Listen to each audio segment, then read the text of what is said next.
On February 21st, the nation's best race car drivers will compete for the 58th annual Daytona 500. Looking to defend his 2015 title is Team Penske's Joey Logano. And the NASCAR driver joins us now with more on his road to success. First of all, I'm sorry, I was caught up in watching you in that moment. Are you going to have another moment? We sure hope so. That is the plan when you go down there. That's just the biggest race of the year, the Daytona 500, and you know, such a special moment to drive your car into victory lane down there last February, and we want to do that again. I don't blame you. You started racing, driving cars when you were 6 years old.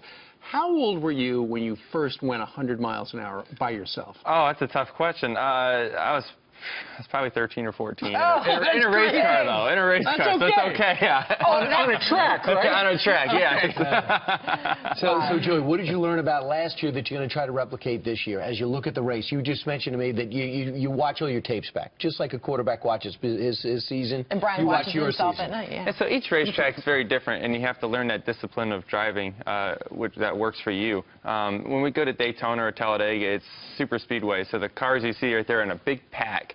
So you work this draft a lot, and it's like a high-speed chess match. You got to learn what other drivers are doing out there, what their tendencies are.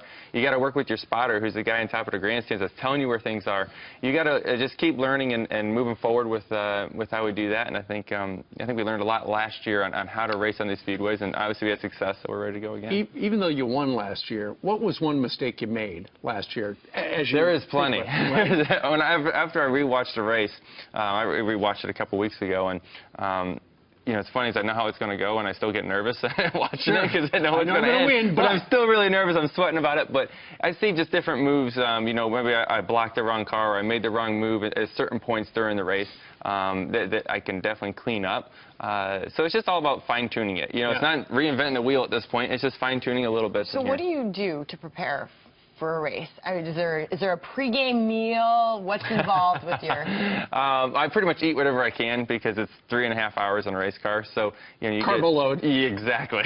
Yeah. Yeah, but you know, as far as mentally being ready, I work a lot with my race team, going over to strategy. You know, the preparation for what we do starts weeks and months before we get to the racetrack building our race car. Yeah, well, that's true, too. Are you superstitious? Do you wear some lucky socks? Do you have something in your pocket? No, I think it's kind of disgusting. We can wash them. I think it's a distraction, too. Maybe you should wear the socks from last year when you wore them. Okay, good. No, I sweated a lot that day. It good to smell like champagne after the race. That's a good thing. That's the main thing. Win the race and just be loyal to the show again and come back and talk about it. Back. I love coming back here. The couch for you. Good luck to you. And by the way, that's it. coming up, the Daytona 500, February 21st, 1 p.m. on Fox Sports. Yes. Thanks, Joey.